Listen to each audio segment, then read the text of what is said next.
An sɔgɔma Monsieur Jakite. Awa samiya kɔni donna ka ban. An bɛ se k'an sigi ni jumɛn de ye ɲinataw la? Aw ka jateminɛw ye mun de fɔ? Ok, i ka nin ɲininkali in diyara n ye. Jamanaden caman sigilen don ka samiya taabolo la parce que a daminɛ in mɔgɔw m'a faamu kosɛbɛ. Ɲinan samiya taabolo Mali météo kun ye kunnafoni di mɔgɔw ma kan. A kɛra mois de mai ban wagati. An kun y'a fɔ ko ɲinan samiya bɛna kɛ wa samiya bɛna ɲɛ. Wa ji bɛ caya, wa ji yɛrɛ bɛna tiɲɛni yɛrɛ kɛ jamana fan dɔw fɛ. Maintenant samiya kɛra cogo cogo i b'a sɔrɔ Mali ka bon kojugu. Yɔrɔ dɔw bɛ yen nɔ olu bɛ se ka gɛlɛya dɔɔni sɔrɔ. Mais a ka ca Ala fɛ jateminɛw y'a jira an ye san 30 samiyaw fara fara ɲɔgɔn kan k'o jate kɛ. O jate la ɲinan samiya ji min bɛ na o ka ca ni o 30 jate faralen ɲɔgɔn kan n'an b'a fɔ o ma ko moyenne a ka ca n'o ye. Donc ni samiya mun ka ca n'o ye an b'a fɔ o ma ko samiya bɛ kɛ excédentaire ye. Sanji nata bɛ caya. Ni samiya mun ka dɔgɔ ni o jate ye an b'a fɔ ko o samiya tɛ ɲɛ kosɛbɛ, sanji nata tɛ caya. Donc an y'o jateminɛw de kɛ o de y'a yira an na k'a fɔ ko ɲinan samiya bɛna ɲɛ kosɛbɛ. Wa a yɛrɛ bɛ mɛn sen na fo octobre b'a sɔrɔ san bɛ ka na jamana fan caman fɛ. Yɔrɔ dɔw yɛrɛ la yɛrɛ novembre daminɛ yɛrɛ b'a sɔrɔ samiya bɛ ka continuer yen n'o ye Sikaso mara, Mali worodugu yan fan minnu ni Côte d'Ivoire ka surun. I y'a jɛya k'a fɔ ko ji bɛna caya kosɛbɛ. An bɛ se k'an sigi n'a ye k'a fɔ nin ji in bɛna ɲɛli de kɛ wa walima a bɛna tiɲɛni de kɛ? Hakaja a fila bɛɛ yɛrɛ bɛ se ka kɛ. Oui, i ka o kuma ye tiɲɛ, o fila bɛɛ bɛ se ka kɛ. Parce que Mali ka bon, Mali yɛrɛ n'i ye Mali lajɛ climatologiquement Mali bɛ se ka tilan yɔrɔ 3 ni ɲɔgɔn cɛ. Mali fan dɔ bɛ yen nɔ yen ye cɛncɛn kungo ye. Mali fan dɔ bɛ yen nɔ yen ye Sahel ye.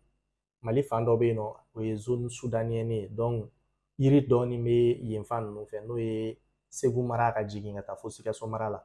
Donc mais n'i tɛmɛna ka se Mopti mara ninnu na yen yɔrɔ ninnu ye Sahel ye.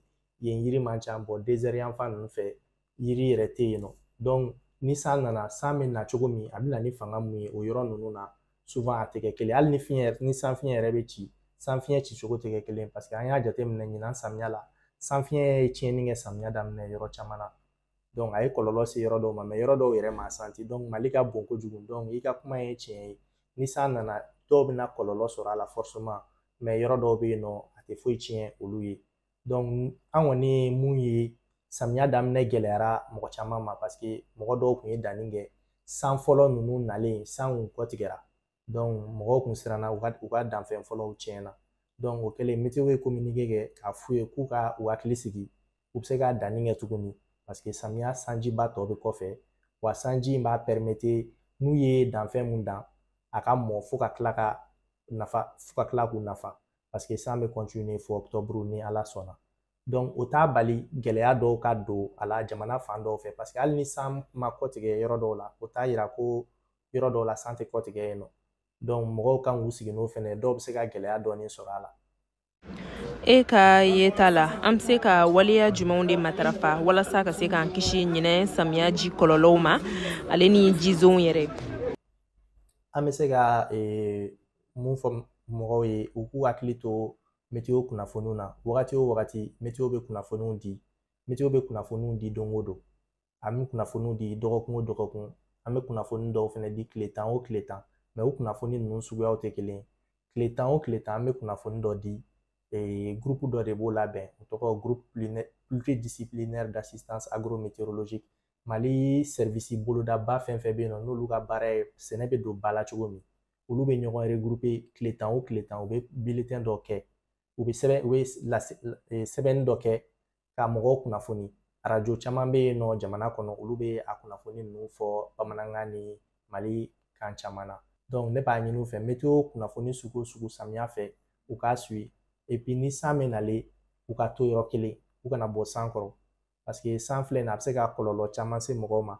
San pɛrɛn b'o la n'an b'a fɔ o ma kaba mɛgɛru donc o bɛ se ka kɛ kɔlɔlɔ ye ka se mɔgɔw ma surtout mɔgɔ minnu bɛ téléphone utiliser kosɛbɛ minnu bɛ ordinateur utiliser kosɛbɛ olu bɛ se ka kɔlɔlɔ sɔrɔ a la et puis minnu fɛnɛ bɛ bɔ san kɔrɔ ka baara caman kɛ donc n'i bɛ moto boli ni mobili boli ni fɛnw yɛrɛ la visibilité bɛ dɔgɔya san kɔrɔ donc a bɛ se ka kɛ sababu ye hali an ka siraw kannaw u bɛ glisser accident yɛrɛ caman bɛ yen nɔ accident jugu caman bɛ yen nɔ samiya fɛ a bɛ kɛ donc minnu bɛ voyage sira ninnu kan an b'a ɲini u fɛ u k'a fɔ chauffeur ye u ka taa dɔɔni dɔɔni ni san bɛ nalen hali ni chauffeur bɛ se k'u jɔ u k'u jɔ a b'u kisi fɛn caman ma.